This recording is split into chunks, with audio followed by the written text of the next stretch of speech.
the ability to transfer all of its fuel through the tanks to offload to another aircraft. So you could literally run the tanks dry, giving fuel away. And that was our mission. We flew over barren regions and vast stretches of ocean if we were to fulfill that mission, which often meant that you did drain the tanks dry, and then you were left to bail out or crash as best as you could. And there's not anyone that I served with that would have hesitated in doing that.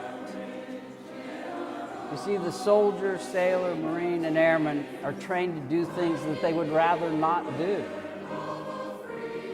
But each would not hesitate doing that duty in the defense of our nation. The United States of America is a republic that was founded on Christian principles. And that's what's at the heart of patriotism.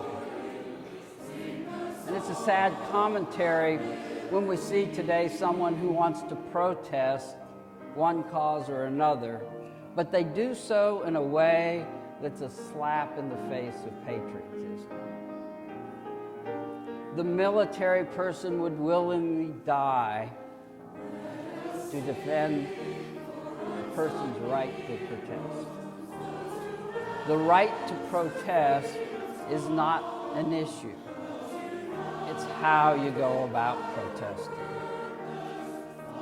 The Jane Fondas and the Colin Kaepernicks and the recent flag burners of today have the right to protest, but they're clueless when it comes to patriotism. They claim to be protesting for a cause, when in reality they are mocking patriotism. As an American citizen trying to make a point, one would think that they would protest in a way that does not dishonor the very thing that affords them this freedom. Our nation was founded on principles shaped in the forge of Christian faith. It's the soldier who models those principles. Like the centurion, the American soldier lives by a code that reflects everything for which the nation stands. And each and every person in the United States military pledges to this code. It's called the Code of Conduct. And I'd like to share with you 6 articles. I am an American fighting in the forces which guard my country and our way of life. I am prepared to give my life in their defense. I will never surrender of my own free will. If in command, I will never surrender the members of my command while they still have the means to resist. If I am captured, I will continue to resist by all means available. I will make every effort to escape and aid others to escape. I will accept neither parole nor special favors from the enemy. If I become a prisoner of war, I will keep faith with my fellow prisoners. I will give no information or take part in any action which might be harmful to my comrades. If I am senior, I will take command. If not, I will obey the laws, lawful orders of those appointed over me, and will back them in every way. When questioned, should I become a prisoner of war, I am required to give name, rank, service number, and date of birth. I will evade answering further questions to the utmost of my ability.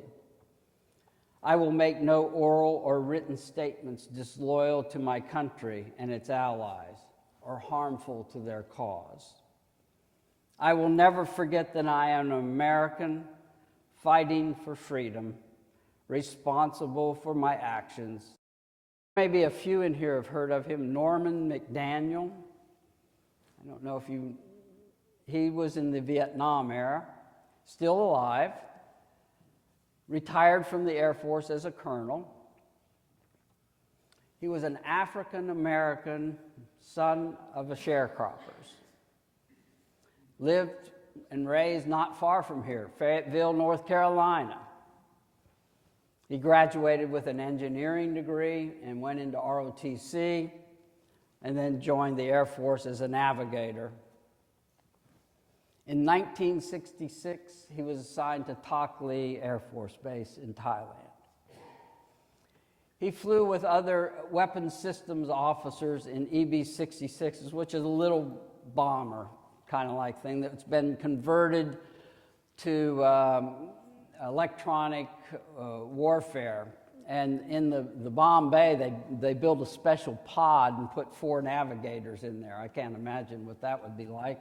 But they were crammed in this pod, and they were flying a electronics mission over North Vietnam, and they were shot down. They bailed out.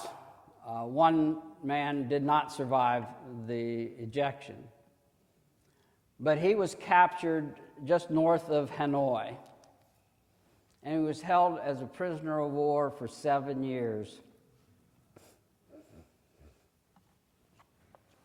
And you can imagine, during that time he was tortured, isolated, little food, and the Viet Cong told him over and over that, they didn't adhere to the Geneva Convention because we never declared war.